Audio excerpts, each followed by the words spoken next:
Hey everyone, and welcome to another episode of the Custom Apparel Startups podcast. My name is Mark Stevenson. And this is Mark Vila, and today we're here to talk about the 7 things that kill t-shirt business growth. Yeah, and these are 7 real things. These are real things that happen. Mm-hmm. These are mostly things that people don't do as opposed to what they do. I like and, that. And I think like if you do everything that you're not doing now that is part of this, that you'll end up with a better business at the end of the podcast. Yeah, absolutely. And these 7 things particular are things that we physically see when we're looking into like the Custom Apparel Startups Facebook group, at Coleman and Company, when we have conversations with customers or when we do surveys or when we have people that come and visit, and even from our support department. When we talk to them, they run into some of these issues as well when they're trying to help people fix their equipment. Yeah, and listen, this isn't just for the custom apparel business or promotional products or embroidery. I mean, Mark and I both talk to businesses outside of our industry all the time. Yeah. And it's universal. So everybody is not doing these things and could use to focus on them a little bit more. And I think number one is probably one that we've done more podcasts on than anything else, just trying to say it different ways. So it gets ingrained to into your brains that you have to do this stuff right. Tell us what number one is then. Number one is bad accounting. And that's another way to say not knowing your numbers, right? Because many of you got into this business because, you're creative or you've got some cool ideas or you want to be a maker and, t-shirts or embroidery, this is what you chose to make, not because you really enjoy doing the math it takes to run a business right. Yeah. And this is one of those things where it can feel like you're doing really well. And actually, I redid my personal finance kind of just spreadsheet list app that I have. Yep. And I kind of just started from scratch and just retyped in some things and looked at some things from a fresh start just to get it to see the health again. And I felt good because I said, okay, I was doing it right, and I was doing it right. I understand, but a lot of businesses don't do this. And what they end up doing is they see money coming in and they're paying bills and they're paying all their bills and they're getting money in. But what you don't realize is maybe debt is building up, or you have unexpected expenses coming soon. Yeah. And you're not prepared for those at all. And it's one thing. And the last point I'll make on that is it's okay to not be 100% healthy because no business, I think, is. There's always room for improvement. There's always room for improvement. But you've got to take a look at your numbers because this is going to be the first thing that's going to take your business out. I think that it's important too. Like if you think about bills like that you may have trouble tracking in your personal life, if you are the person that is always surprised when they get the annual car insurance bill in the mail, you know what I mean? Like, oh, I didn't realize I had that $800 or $2,000 coming up in February. Or if you've got to bump your credit card a little bit because you didn't plan out what the actual charge was going to be. If you're a little bit looser with your personal finances, then you're probably loose with your business finances too. And we're just going to go through a couple of examples that we know have actually killed people's business. Yeah. Okay. Yeah. Right? Yeah. That's important. It's important to say. And it's okay if your personal finances aren't perfect yet, or they need a lot of improvement because maybe your personal finances are tied in with other people and you're trying to coordinate all that, right? But if it's your business and you own it, this is an opportunity for you to get complete control over this stuff. Yeah, and you'd be surprised what the impact is. For example, I've told this story a bunch because it really had an impact on me. It's the guy that lived in a small town, somewhere in the Midwest. Mm-hmm. And he bought a digital heat effect system, and he was making shirts. He was competing with a local screen printer, and we were on the phone because he couldn't make his lease payment, which was only a couple of $100. So we talked through everything that he was doing for his business and how much the paper costs and what he was doing for marketing. And it was my fault. The last thing that we talked about was how much he was charging for shirts, and it was $8. So he was actually spending $8 to make a shirt, not including his time, and he was selling it for $8. So he was literally making no money. He was wasting his time. He would have made more money and been more successful if he was just watching TV. So, this is something that he did not know his numbers. He didn't know what all the materials cost. He wasn't thinking about his lease payment. He didn't know how to price his work properly to turn a profit, including his labor. And so, he went out of business. Yeah. Yep. And you had a couple of examples of smaller things that can still impact profitability as well. Yeah, the one that has actually just popped in my head when you told that story, which is something that we've talked about a lot, is folks not having good accounting and not managing their supplies well, and your inventory is part of your accounting. Yeah. So what you have in stock and the cash that you have, these are all your assets that you have. And too many times I'll see people ordering online such small quantities of things in such frequency that they are in turn spending twice as much money versus if they just paid attention a little bit better to their inventory and a little bit better to their income and worked things out and just bought a bigger box or a bigger bottle. Yeah. Or ordered less frequently so you're not incurring a freight charge every time. Right. So these are all things that can kill the profitability of your prints. And if you've got a t-shirt job, yeah, and you're out of pre-treat, and this is the example we use every time. Yeah. And you've got to overnight a gallon of pre-treat so you can do a job. that's hundreds of dollars. Yeah. That could be a job that you're actually not making any money on because you put yourself in. It's not Coleman and Company's fault, right? You put yourself into a situation where you're not tracking your inventory well enough. You don't have the cash flow available to keep the inventory, and it's going to kill your business. Yeah. Yeah. And the other thing it does is it really helps for you to have more gray hair and higher blood pressure, because what happens in this same scenario too is you order the pre-treat and it's supposed to arrive, which by the way, for those who might not know what that is. If you're doing direct to garment printing, like with the DTG G4, for example, you will spray this onto a t-shirt before you print on it. So it's an essential part of creating this t-shirt. Without it, you basically cannot. So you're at a commission. You order on a Wednesday, you expect it to arrive on Friday because it's a 2-day ship from our warehouse. And then UPS doesn't deliver it on Friday. Right. We don't know for any number of reasons. For any number of reasons. Snowstorm, broken truck. The driver just didn't feel like it. Especially now, if you're listening to this in the future, this is September of 2020, and delivery companies, because of virus stuff, can basically not do anything they don't want to. Yeah. Drivers can just mark a package attempted and never having, and we've heard it numerous times. People like, I have a Ring camera, and they just nobody came by. Yeah, nobody came by. We don't know why. It's a mess. But going back to it, if you knew that you needed to keep a good amount of this pre-treat on hand, and you watched your money to make sure, listen, it's not that expensive. It's like $50 or something, Yeah.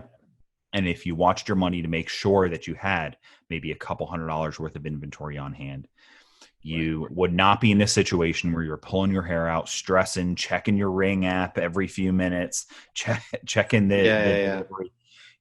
It all adds up, and it kills your business financially, but then it also kills your business more like from like a To lose morale customers. standpoint. Yeah, you're going to lose Yeah, customers. you lose customers and yourself.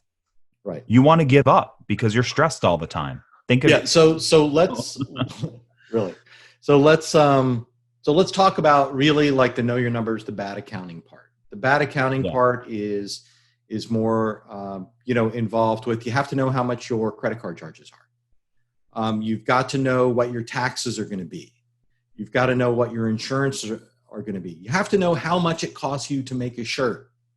You have to know how much it costs you to make a shirt, right? You've got to, if you're using the Rip Pro software or Print Optimizer or more sophisticated order management or print softwares, you'll know what the general supply cost is.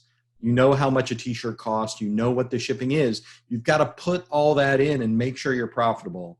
And if you don't, then you're just going to be wondering, you're going to be going out of business slowly. Mm-hmm. Right? That's the problem. Yeah. And there's a lot of little things you could do in here when you're looking at it. If you've got a digital printer, digital printers don't last forever, right? It just point. period, right? It doesn't matter where they are. It could be your small little HP $50 one at home, or you could have a $10,000 printer. Nobody's still running a copy machine from the 70s. They die. Right. So in your accounting and all this stuff, you plan for where your business is going in the future as well. Plan for equipment upgrades as far as accounting too.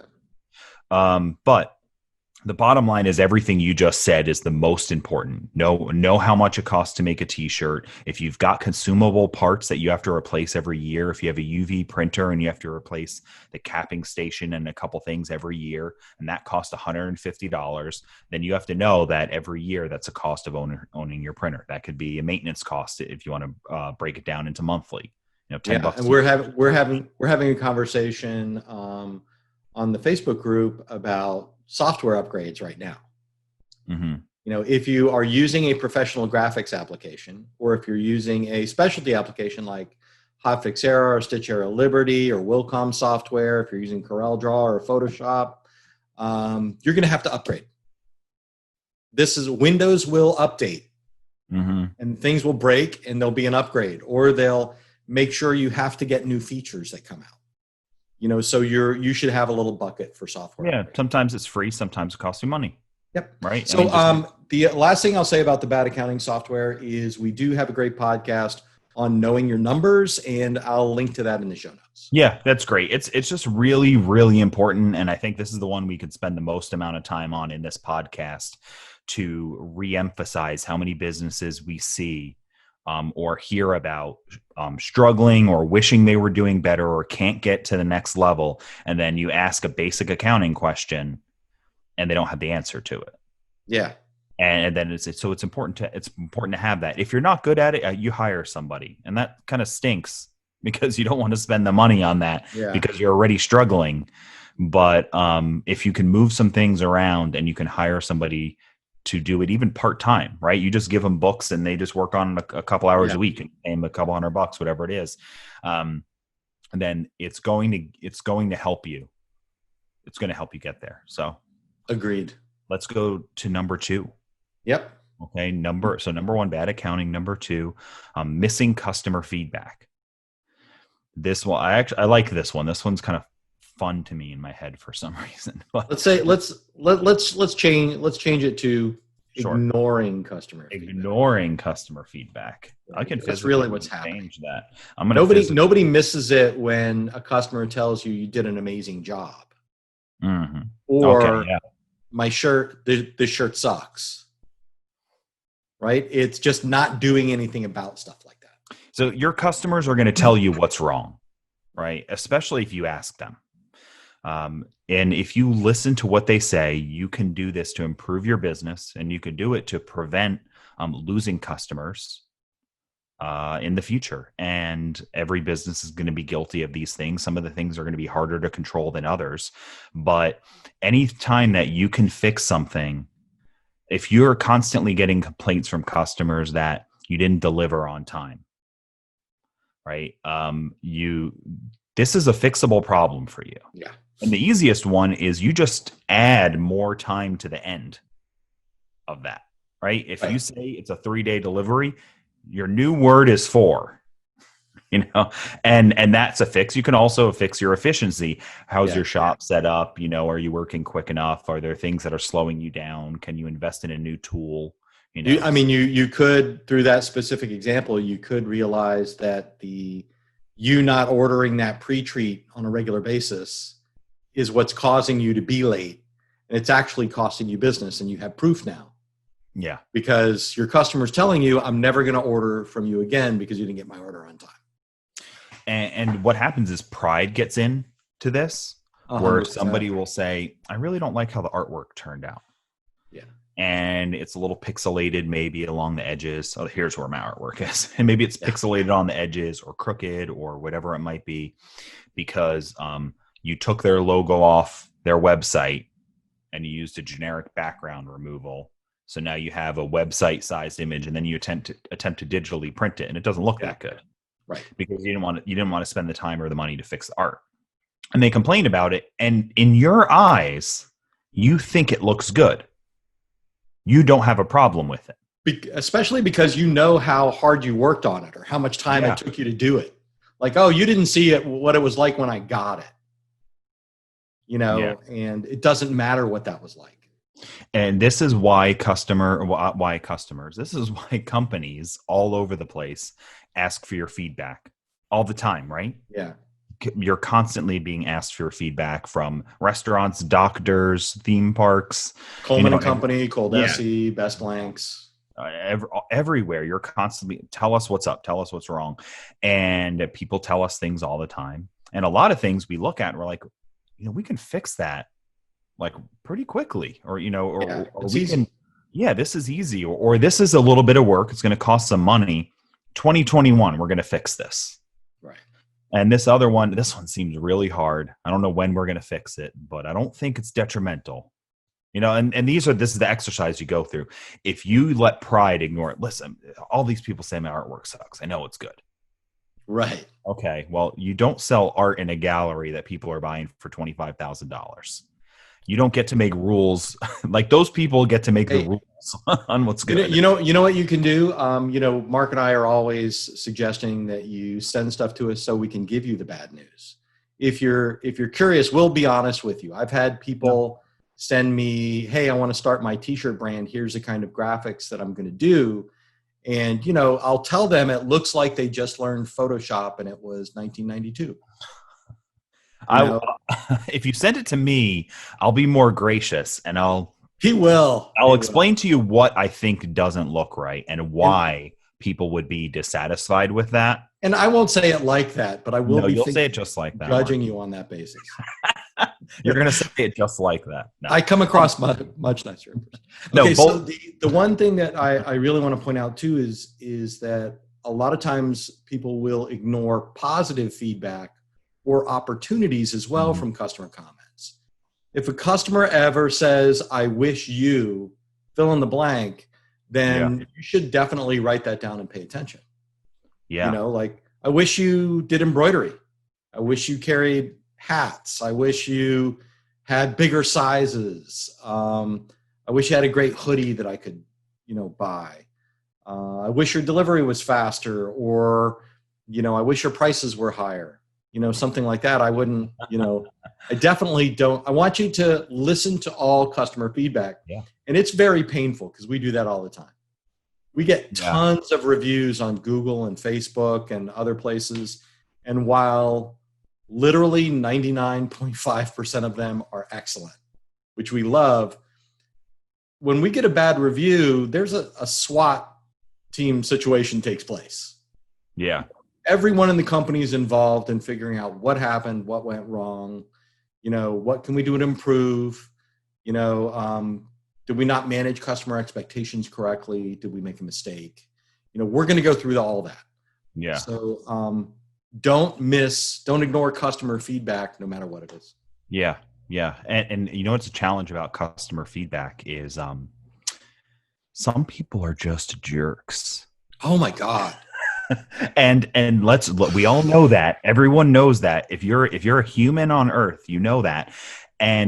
But I'm not using that as an excuse for sometimes getting bad reviews, even No. though that is true. What is important about understanding that is don't assume that every person who says something bad is one of those jerks. Right. Sometimes Now, they're just legitimately dissatisfied. now there, That's but okay. there, but here's if you heard that and you said to yourself, "I'm not a jerk. I just fill in the blank." Mm-hmm. Like I'm just really aggressive about the price that I want to get. I just think that when I buy my printer, I should never have to spend money on anything again. I just think shipping on everything should be free. Yeah. I mean, if you filled in that blank, then it could be you. I'm just saying that you might like look at it from the other perspective too. Say, like if a customer is behaving in a way that you're being educated about your business because of the way they're talking, just look and say, is this the kind of thing you've got to identify with people? You've got to be a little empathetic, and say, okay, if I was in this situation, that seems like a reasonable reaction. Yeah. I think How that's would I actually want good. that to be handled? Mhm. And now you can respond appropriately. Yeah. Another thing you can do is you could take that feedback and share it with somebody else. Especially if you're involved, if you can be involved in a group of people who are other small business owners, like Yeah. the custom apparel startups group is great, but you can also Yep. do it locally with other businesses. But if you regularly meet with these folks or you're on a forum together, ask. And I've seen that on the custom apparel startups group. And actually, I've loved a lot of the feedback I've seen in the Yeah. past. Someone will say, I did this, a customer complained. I don't think it's wrong. What do you guys think? And it's interesting hearing the different things. And I've seen people say, no, I think you are wrong. This Yeah. is why, and I've seen the other, no, that's unrealistic. And then people provide solutions. One being, like you mentioned earlier, Mark, set the expectation differently for the Yeah. customer. When you get this shirt, it will not last your entire life. It will have to be replaced one day. Yeah. So pay attention to what your customers are saying. Don't ignore it. Don't let pride stop you from making a change. And if you're I like that. unsure if if it is an issue or not, or if the customer, maybe you think they're a jerk, maybe it's an issue, you should consult other folks and get their opinions on it. And if two or Yeah. three people tell you you're wrong, then maybe it's okay to make that change. I think the CAS group is a great place to do that. Yeah, Now, it's a great place to do it.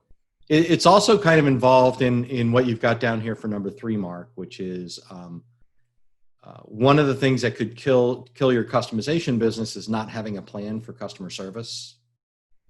So, and think about that is 2 things. On the positive side of having a plan to inspire good customer service, or like obviously get people to understand that you have great customer service. And the other part is how you respond to customer feedback. Oh yeah, the connect.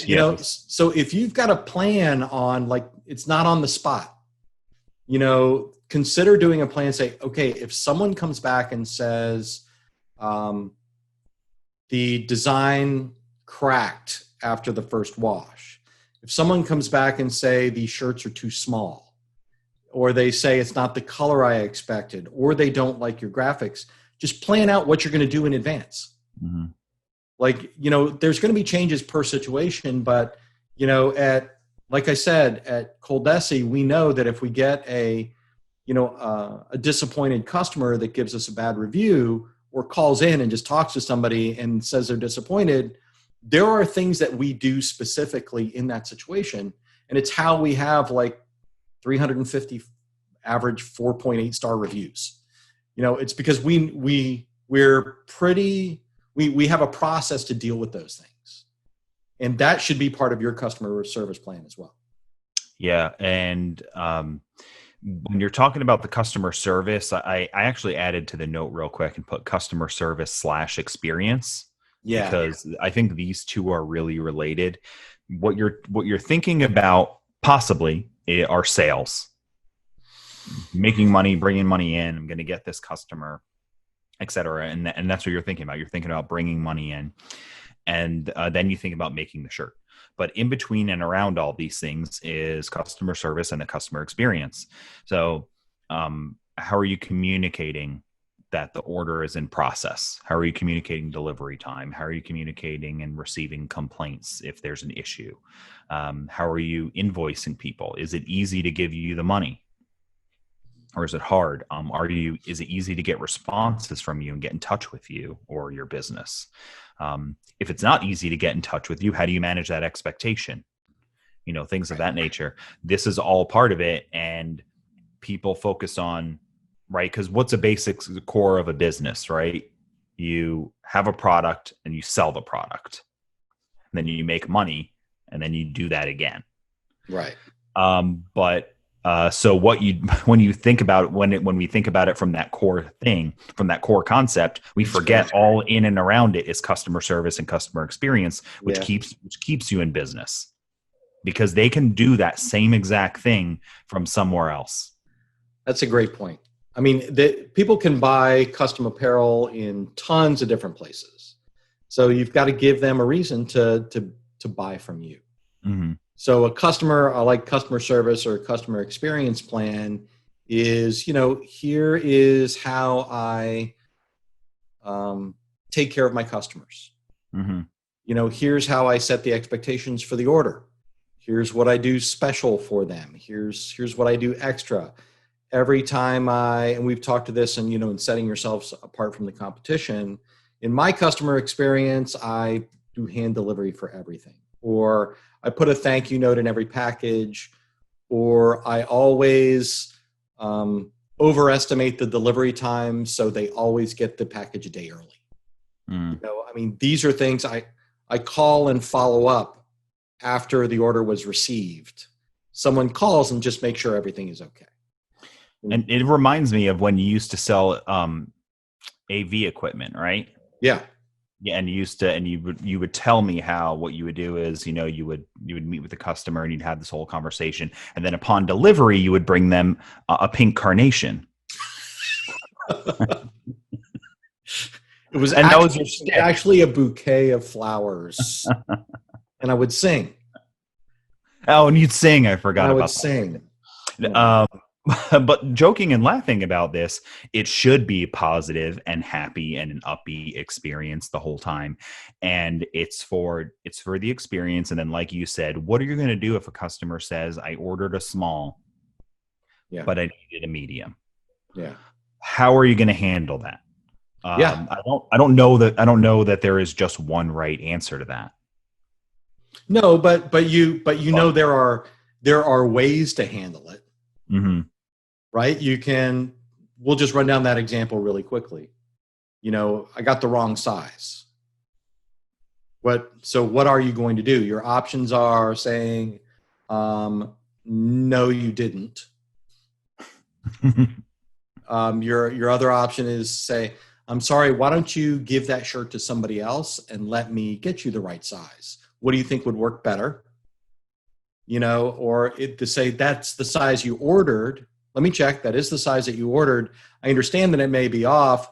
I'll do another one for you in a larger size, and I'll give you a break on the price. Mm-hmm. Or, I'm sorry you ordered the wrong size. We have a sizing chart on our website. I can make you a new one for X number of dollars. It'll take this amount of time. Yeah. These are all options on how you want to handle it. And that's going to be your decision. Yeah, and depending on who your customers are and what your niche is, you're going to deal with different things that it won't matter as much. If it's corporate and you're dealing with somebody who's a buyer, and it's not necessarily money out of their pocket, and you sent them a disclaimer ahead of time, when you place this order, there is no resizing, type of things. And they need some extra ones, they're not even going to tell you that it was the wrong size. They're just going to call you and say, I need 2 more mediums, and they're going to take the hit, and they know what it is. If you're selling something to somebody who it's a gift for their grandfather's 100th birthday, and it's the wrong size and they spent $35 on this one item, they're going to be upset about that. And so how do you so you have to know your niche and how your niche responds. Come up with a plan for the customer service. I'm going to do version B. Try it with your customers. If it works, you've got something that you can write out as this is my plan for when this happens. If it doesn't work at all, it's a bad one. If it works half the time, it's probably not a very good one. So figure out the one that works the best, or maybe have an ABC plan. What I like about that is it takes the immediacy and the emotion out of it as much as possible, because you're going to be upset because you're losing money now, but you've got to, you work this stuff out in advance so you can just take your feelings about how much time you spent on the fuzzy graphic, out of the equation. Just go, hey, these are the things I sat down when I was calm and relaxed and planning. And these are my options. This one, yes, no. This one, yes, no. This one, yes. So, when you get all that stuff down, get all that stuff written down or planned out in advance, then it's less of an emergency. There's less panic. There's less anger and worry. It's just, I've got a plan for this. Bing, bing, bing. You knew it was going to happen. You knew it was going to happen. Yeah. And it will. Yeah. So, okay. Now another issue, which is number 4, is that you only focus on the making and not the money or not the sales. Like we said in the beginning, none of you or very few of you got into this business because you love to do business accounting. Right? You don't love spreadsheets, so you make t-shirts.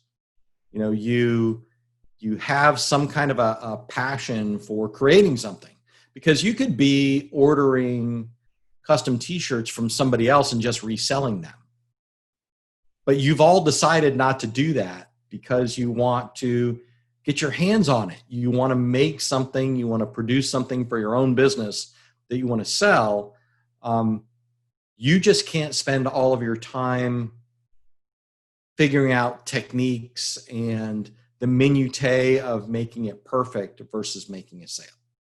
Yeah. Does that make sense? It completely does. And one of the traps that people fall into is they will spend 4 hours trying to correct a piece of art for a t-shirt order of 4 shirts.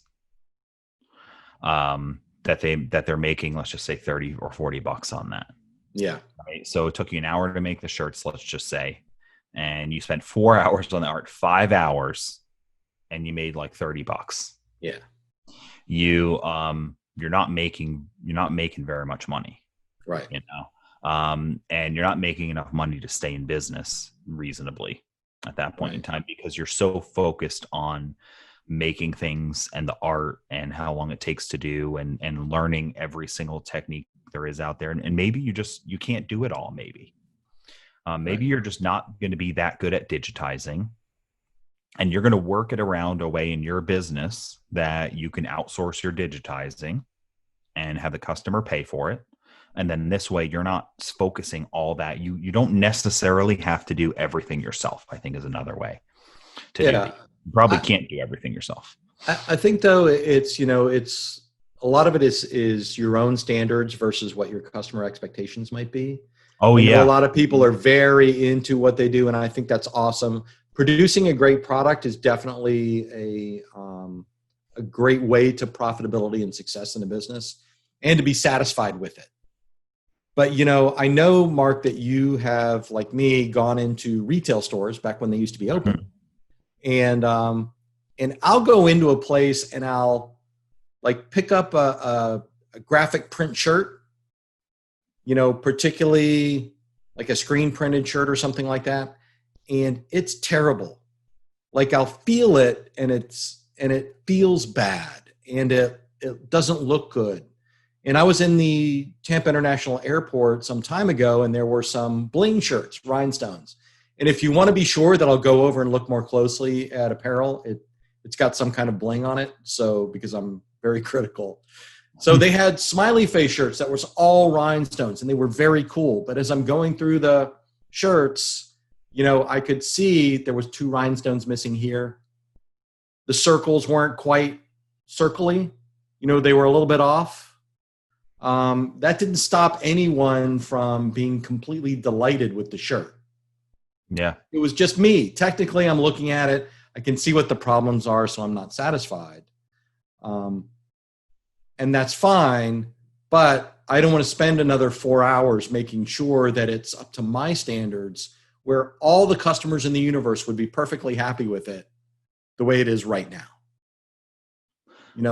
Yeah, Joe talks about this. So Joe is our national sales manager. Joe Smalley. And he had an apparel business for a long time. I think he still kind of does, but embroidery. He just loves doing what he does at ColDesi too much. Yeah. Not too much in a bad way, too much in a good way. So anyway, but he had said all the time he's very much a perfectionist about picking apart how things look. And the reason that he is because he sold equipment for all of these years. Yeah. So he's used to dealing with, I have to send a sample to a customer, and if it doesn't look perfect, then they might purchase from another equipment vendor because their sample came out perfect. So he brought this into his selling apparel. And he realized that he spent he threw away garments. He cut out stitches and redid things so many times because of the littlest imperfections. And then he realized, I forget who he said, but someone said, "What are you talking about? I don't see any difference in any of these." Yeah. And then he's like, wait a minute. He's like, maybe just it's me looking for these perfections that don't matter to almost anybody. And it turned out to be true. It's funny. We have an ongoing thing with direct-to-garment printer samples. Mm-hmm. So here's what we know 100%: that Heath prints our samples most of the time. If he doesn't print them himself, then he does the artwork files and things like that for us to print. And I guarantee that if you get a DTG print from ColDesi, it will be freaking amazing. It's a beautiful print. And it's the time that we take to do it. It's the amount of ink and the white that we use. It's how carefully we pre-treat. It's everything it's tweaking the settings ad infinitum to make sure that they're perfect. I can also guarantee that I've only talked to one customer that's in business that uses those kinds of settings. What I'm saying is that like we spend a lot of time sending out the perfect sample. Most of our customers use the standard settings and just print stuff. So that's a time where we know what the impact is of our spending the time on making, and that's whether or not people buy a printer. We also 100% know that once you get that printer, you're not going to spend that time making that we do, and you're still going to make tons of money with it. So this idea that every print has to be perfect, or that, even if you're experimenting with a new technique that no one's ever going to order. If you do screen printing and, you're spending huge amounts of time just trying to get this perfect color combination or this perfect fade from one to another, that no one else is going to notice, then, you're spending more time making than you are making money. Yeah. And it's tricky because you want to, in this specific type of example, you want to deliver a good product. Yeah. It's important to you. You take, again, pride comes into this again, because I take pride in every single shirt that I make, and it's like, you can still do that. I have a good amount. I've talked about this plenty of times. I do plenty of work in my own house. I like doing things. Yep. Right. I like baseboards and floors and painting, and I like doing that stuff. And I have friends who are contractors and do that type of stuff. And I was doing something, and he's like, "Why are you trying to get that perfect?" And I was like, "I just want it to be perfect. It's for my house." And he said that's like just a caulk fix. Leave that. Right. Leave it. You're going to waste time. It's a caulk fix. And I was like, well, yeah, but I'll see it won't look good. People, and he's like, you won't notice it. Right. Right. So we left it the way it was. At the end of the job, we put some caulk in there, we let it dry, we put some paint over it, and it looks perfect. Now, if I get in with my magnifying glass, Which you do. but otherwise, in that one spot, I definitely can't see what it was, and it was just a piece of wood, wasn't just perfectly straight. So this person, though, that I know, they take pride in their work. They know that things look amazing. They have customers all the time that say, this is the best work I've done. You're professional. My family loves it, all this stuff. But they realize that these are things that don't matter. Yeah. These are things that these little things aren't going to change the satisfaction of the customer or how happy it looks or how everything comes out in the end. Yeah. I think that, and we can end it there. We don't really want to, we don't want to discourage you from becoming a better artist or a better printer or a better embroiderer. Yeah. Those skills and the techniques that you learn, those are great. What we want you to avoid doing is being so focused on learning the making and the minutiae of the end result that your customers won't appreciate, that it affects your business as a whole. Yeah. If Okay? you've got, don't go out of business because you're a perfectionist. Yeah. That's absolutely true. It's balance. And don't not get into business because you're a perfectionist. Yeah, that's another one.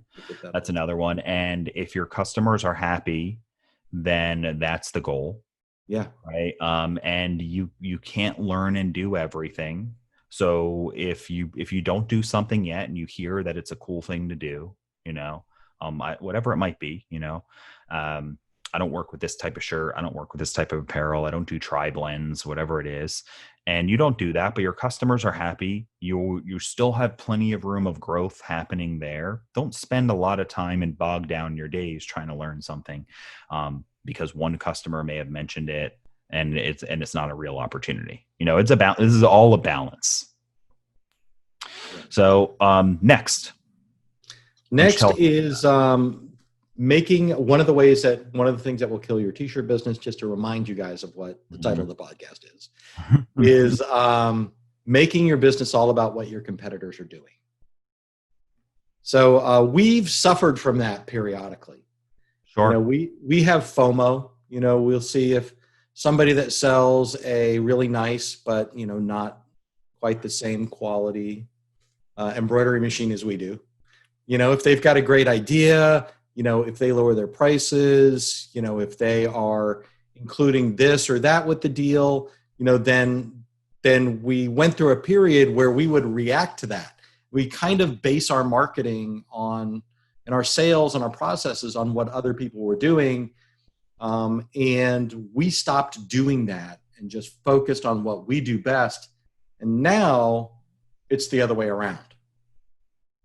So now when we do something, rather than focusing on what our competitors are doing, we do something positive and new or just more professional or better, then we'll notice that they're paying attention to us and trying to do the same thing. And it's obvious enough that it still boosts our business. So for you guys, it's the same thing. If a screen printer is selling $7 shirts down the street, it doesn't mean you have to. People will buy from you because you're different from the competition, not because you're same. Right. You're the same. And if your competition is offering something that you don't, whatever it might be, a lower price, a faster delivery time, or things like that, you've got to find a way to separate yourself using that. Yeah, I don't deliver in 3 days. I deliver in 5 days, but I offer this, I offer that. I offer that because maybe they have a bigger staff. Maybe they can deliver a little bit quicker than you. They have bigger equipment. They can produce faster. You can't. So you focus on something else. What can't they do? And but if you're chasing being just like your competition, if you're chasing being the same price as them or beating their pricing or their delivery times or whatever it is, you'll never stop chasing that. Man, And I think that's the most common one is, we could have called this, don't price your products according to what your local competitors are pricing your products. Because I made this decision just a few days ago. We're getting our roof redone, and we got 2 quotes.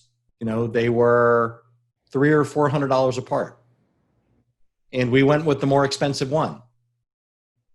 And we went with the more expensive one. Why? Because I liked the guy better. Because he had a better story to tell about his business. Because he convinced me, even though I'm intellectually certain it's exactly the same materials the other guy would have used, that, he's using better materials and a better process. So, all those are reasons why somebody's going to spend more money and why I did. And you have to have your own plan that's independent of what your competitors are doing, right? So with pricing, like Mark said, people buy stuff from ColDesi and from Coleman and Company because our people are awesome. Like if you've gotten one of our people on chat or on the phone, you know what it's like to talk to them. They know what they're doing. They really care about your success and what you're going to do. They want to make sure you're getting the right product. It's a great experience. And I guarantee that when you call other companies that it's not the same. So it's worth more doing business with us. Mm-hmm. Yeah. And what's interesting about it is, you'll notice that this, again, all of this, I think these are things to balance, right? Because the goal is not to be completely different than your competition that's in the same niche, but your goal is not to chase what they're doing.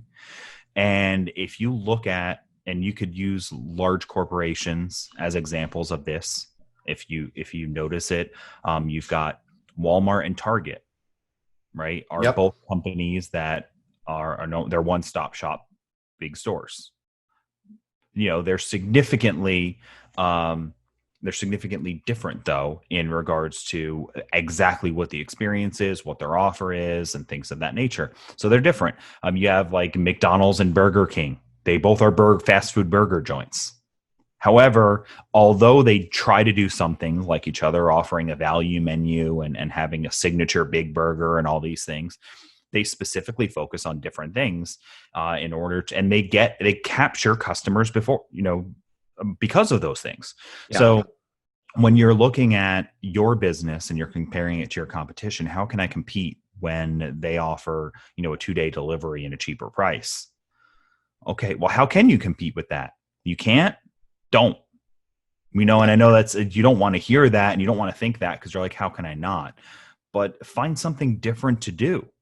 Yeah. Because not every one of their customers is satisfied, for sure. Not every one of their they have a finite amount of time to deliver things and do things because they have a finite space, a finite number of equipment, a finite staff. So they can't grow infinitely. So there's a lot of things to consider, but if you can offer something that's different than your competition, rather than trying to chase down to beat something you can't do, you're more than likely to succeed. Yeah, I love that. And number 6 then is change for change's sake. What did you mean when you wrote that title? Well, you don't need a new idea every day. You don't need to constantly be innovating with new things we're going to do, new products we're going to have, every single day, always focusing on something else. If you have some things that are working well and we suffer from this too, actually. And everyone does. And I'll give my example of what this means. So someone came a while back, someone said, hey, in our showroom, we do demonstrations with art. Right. So somebody comes in, how do I make a t-shirt? This is how you do it.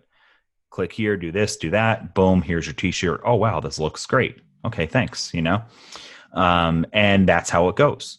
So if somebody came to me and they said, we could use more art in the showroom and some more videos. Right. And I said, okay. I said, why is there a problem? Are people not happy with it? Are the demos not good? No, the demos are great. People love it. Okay. The videos that you send out are people wanting to see more. or if they want to see more, what of.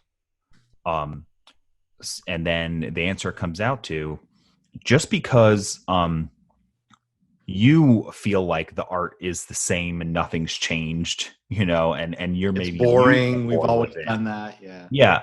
Doesn't mean that every person that walks in that door isn't blown away by it. And if you've got something that's blowing people away, then be excited about that. Yeah. Be excited to say, I'm going to show this piece of art for the 100th time. And this person's going to be blown away for the 100th time. And it's working.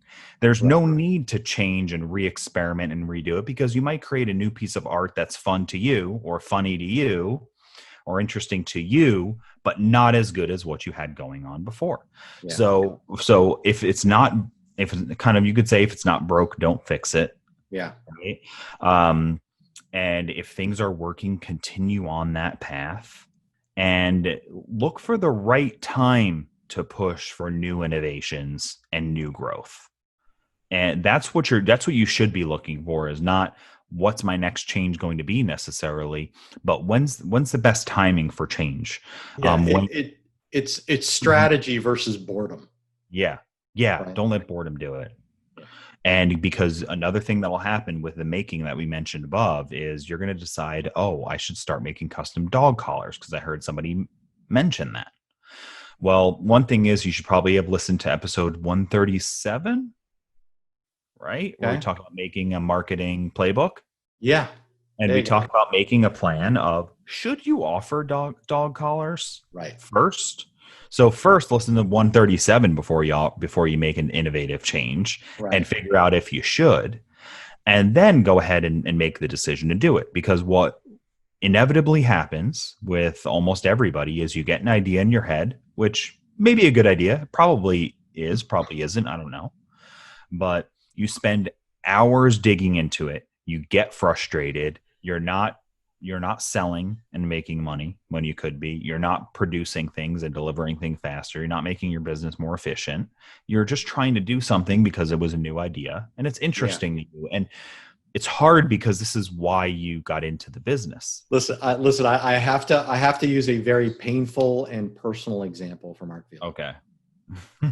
And that is the infamous Digital Heat FX sample graphic shirt.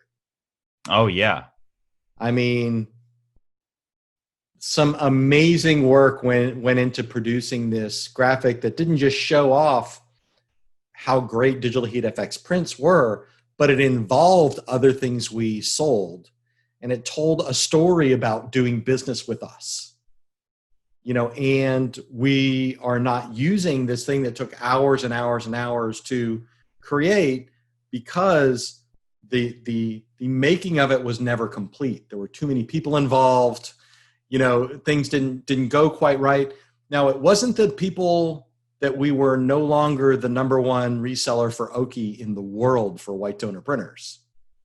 It was just that we thought we had a message that we communicate better. And then it would be even better. But in the end, we were just looking for a change that no one else was asking for, other than they were bored with the design that we were sending out. Yeah, and things like that, and then and again, it's all balance. I always think all these things are balance, and you find and can you chase improvement? And that's part of what you do too. Is you chase a little bit of improvement. If you find that you are selling, 6 out of 10 people that call your shop, you're doing good, right? I mean, that's more than half. And when some businesses might be doing, half of what you're doing in regards to that. But just because you're at 6 and everyone else is at 3 doesn't mean you can't shoot for 7, right? Yeah. It's point. A balance. It's a balance. You have you can't chase something so long to go nowhere, right? That's one side of it. And you can't let yourself remain stagnant if you possibly can do better. So that's a challenge. But changing just for the sake of change's sake is where the problem is. I think that goes back to the marketing playbook. Yeah. So we'll plug episode 137 again. If it's part of what you do, then do it. But if you're just bored, then don't. Yeah. Right? Yes. Yeah. If you are a little bit bored that you want to do something new and interesting and innovative, then go through the steps of figuring out what that is. Make sure that your current business is not suffering and that you have a plan for all of that. And then you bring in the dog collar thing and you figure it out. Maybe you get new equipment. You never had an embroidery machine. Now you get an embroidery machine and you're developing a new process. But meanwhile, your other business is not suffering, and you didn't just do it because you were bored. You maybe were bored and you wanted something new, and then you thought of a plan. And I think that's the balance there is you didn't make the change just to make a change. You desired some change, you planned it out, and then you created the change. Yeah. Then that's how it works beautifully. With profitability in mind. With profitability in mind, with process in mind, with the longevity of your business in mind, with how it ties into your current business in mind. There's a lot of that put together. There you go. So number 7 is hiring mistakes. Yeah. So you made a great point that not everyone is good at every job. Yep. There are many jobs that you might hire me for that I would be terrible at. Even if I could convince you that I wasn't. So I think putting what's the phrase is make sure everybody's on the right seat on the bus. Is an important idea. You don't know that phrase? No, it sounds like a bad phrase. It's a terrible phrase, isn't it? I mean, what why are we on a bus? Yeah. Why are we on a bus? You take the giant people and make sure that all the giant people aren't on one side, like all the 6'7", 250-pound guys aren't all on the right side because it'll tip.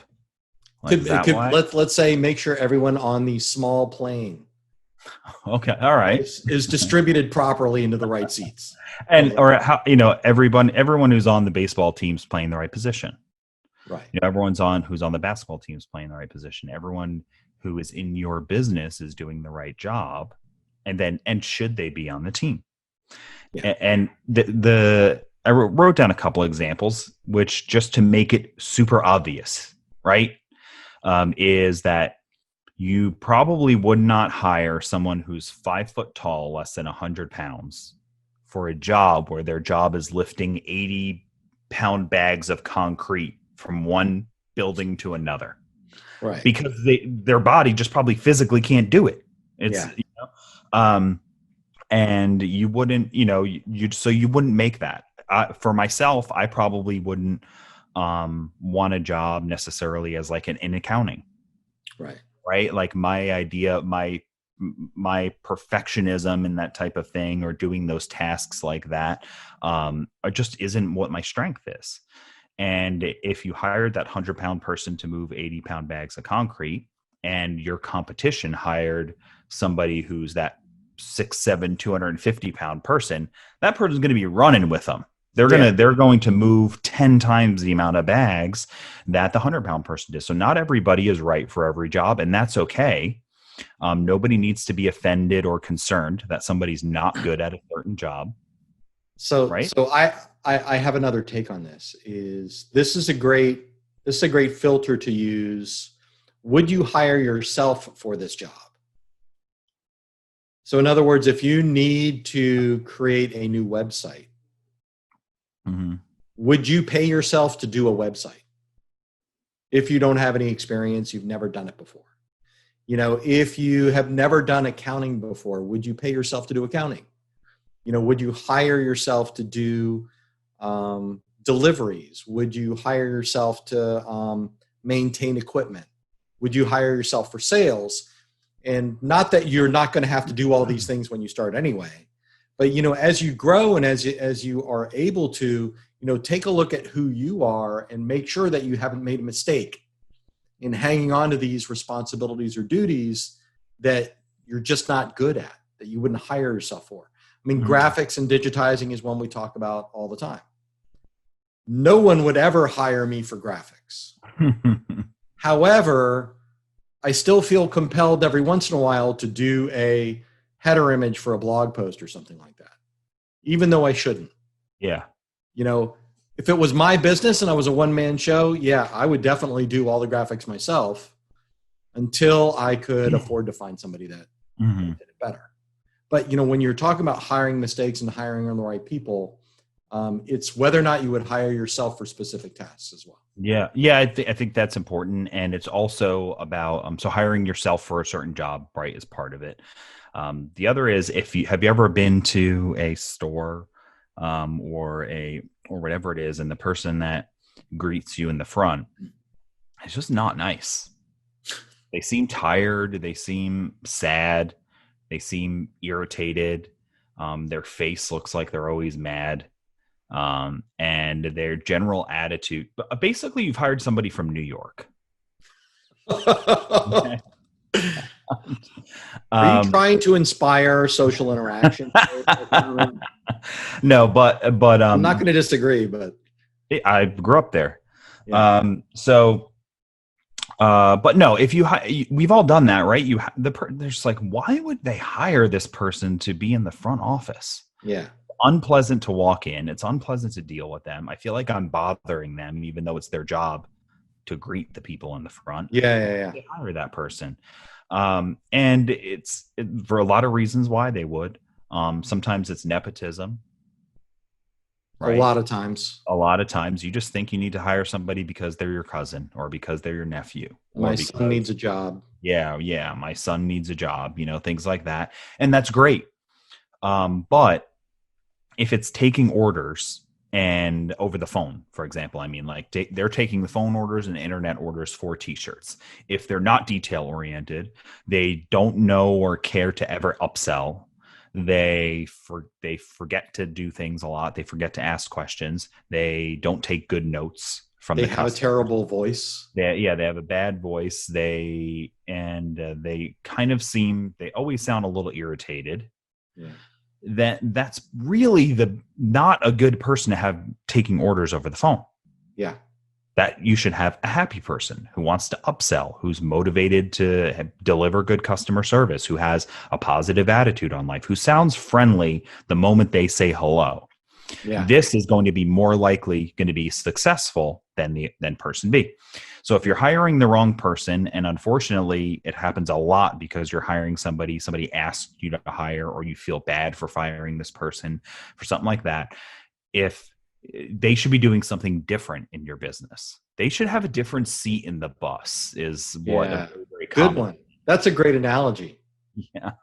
And they should play a different position on the baseball team, on the basketball team.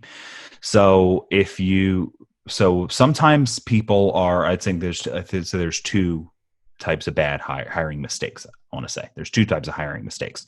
One is the wrong person for the wrong job. Good hire, bad at doing this job. They should not be carrying the 100-pound bags of concrete. Right. They should be answering the phone. Right. And then the other is just a bad hire. Just somebody who doesn't want to work. They don't care for your business. They don't have your best interest in mind. They don't show up. They don't help you. They cause more problems than solutions. And normally they're very closely related to you. Yeah. And if you allow this person to remain in your business, they are a parasite to your business, because all they are doing is taking resources out of the business and putting nothing good back in. They're a parasite to your business. And if you allow that parasite to live off of your business, it's going to hurt and possibly kill your business growth or your business as a whole. I mean, obviously it's one of these 7 things that kill t-shirt business growth. Yeah. It says so right in the title. It does. It does. I mean, the last thing I'll say about that is, normally this is when you're hiring friends and family, then you're either just trying to fill an immediate need, and it's kind of a knee-jerk reaction. It's rarely part of a plan, or it's based on what they need and not what you need. So you really have to kind of insulate your business and treat it like the separate entity that it is. So you can make decisions based on what's best for it, rather than what's best for the people around you. There'll be other solutions for them. You don't have to provide those solutions. Kitchen Nightmares, Gordon Yes. Ramsay. Yes. So, and actually, just an episode popped in. I wish I can remember what restaurant it was, what episode it was, but um, the chef was the brother-in-law of the Oh owner, yeah. Yeah. right? And he was not good. Apparently, I didn't try the food, but according to the customers and Gordon Ramsay, it was terrible, and the business was failing. And this person said, "I can't fire my brother-in-law. I have the well-being of my sister and their children, and I feel responsible for that." And I think Gordon Ramsay said something like, "Well, guess what? If you go out of business, they also lose their job. Plus, you do, and your whole family does, Yeah. and your business is gone." So, especially if you see that your business is suffering because of a bad hire, and you are looking at yourself in the future and you say, where will I be in 3, 5, 10 years with this business? And the outlook doesn't feel good, and this person is part of the problem, they will lose their job anyway. Yeah. It might just There you take go. another year. Yeah. And then, but you also lost your job, and whoever else you employ lost their jobs, and all the potential people you could have helped lost their jobs. Yeah. All those customers that you could have made something amazing for. Yeah. Well, and all the future employees you would have hired. Yeah. So say you have 2 or 3 people you'd love to hire and give a new opportunity to, and you have one person that's a parasite on your business. Well, what if you got rid of that parasite and hired somebody else that needed help that you Yeah. felt was good for the job, and you gave them an opportunity, and then now the business is doing better, and you get to hire the second person that you had in mind who needed help. Yeah. And So it's hard to dissociate from that, though. last thing I'll say about this is if someone is not good at their job, it's incredibly rare that they're happy doing it. Yeah. You know what I mean? Like Mark and I both love to do marketing. Like literally, like when we're not doing anything else, we'll work on some kind of a project. Or we'll talk to somebody about it. We'll read about it. Yeah. So You have a passion for something. we love this, and we're really good at it. It's easy to find somebody for a task that can do it, but you know it's kind of a minimum. If they don't love doing it, if they don't want to do it, they're going to do a terrible job. If they're doing a terrible job, it means they don't love doing it and they really don't want to do it. So let them go. Yeah. You just Find got something else that they love. You just spent $25,000 on a whole new DTG setup. Yeah. And the person who does your printing hates printing with it. Well, listen, this is an investment you made. You know it works. You know it looks great. You know what output's good. They need to change their attitude, because you don't want this to be a failure because of somebody who's being a parasite to your business. So I think, and again, this is all balanced, because not every employee is perfect. Nobody will be. Yes, And that's true. And so all of these 7 things are important to really, really look at, and don't fall in the trap of being all the way in one side and all the way in the other side. But yeah, you got to look at what's happening. Otherwise, one or all, and oftentimes all of these 7 things will kill your business. So maybe that's the homework, Mark. Mm-hmm. Maybe it's you write down bad accounting, missing customer feedback or ignoring customer feedback, no customer service plan, focus on the making, not the money, changes for change's sake, and hiring mistakes. Maybe just write those all down and take a look at your business and what you're doing right now, and seeing if any one or more of those you're not doing, or you're doing without a lot of enthusiasm. Yeah. And just recognize their importance and work on how you might improve that. Yeah. And I think the only one that I put at number 1 that should remain at number 1 is the bad accounting one. 100%. So if you realize you have a problem with that, then work on that first. Everything else, I'm looking at the list, is going to be discretionary, because you may see that you're imperfect on all 7, because every business should, if it's run by humans, it's probably imperfect in all those areas. So you start at the thing that's the worst and you go in. And if bad accounting is the worst, go there first, and then look at all the other things and look for incremental changes over time.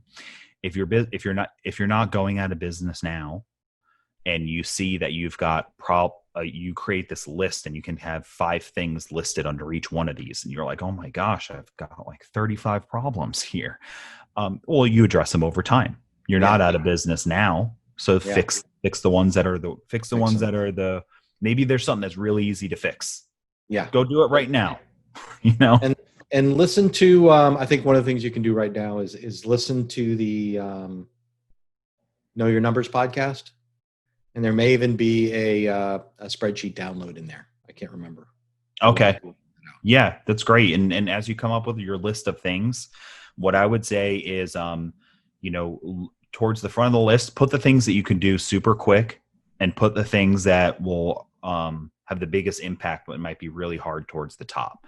So if you notice that customers complain that they don't know how to contact you, they don't know how to reach you well, right? Well, maybe just go onto your website and make sure that the phone numbers and the emails are in better spots. You could probably fix that in 5 minutes. You're done. Make sure it's on the top of your Facebook page, things like that. Make sure that you have your email set up on your phone. So when you're mobile, you can answer emails. Boom. Like in an hour, you solved that. Put it on the top, do it. You're going to feel great because you succeeded. Next thing is like bad accounting. Like your books are a mess. You know it's going to take time and some money. If you can't do it, you pick up the phone and you look for referrals for somebody who can do bookkeeping for you on a 1099, per hour basis. Yeah. And you set that appointment and get in there, and it's going to sting and it's going to suck, but then when you're done with it, you're going to feel good. Start knocking these things out. Yeah. I love that. All right. I think that's it for us. This has been Mark Stevenson from ColDesi. Yeah. And Mark Vila. I'm old school in it because I've got from Coleman and Company. That's why I said it that way. Right here. Yeah. You guys have a great business.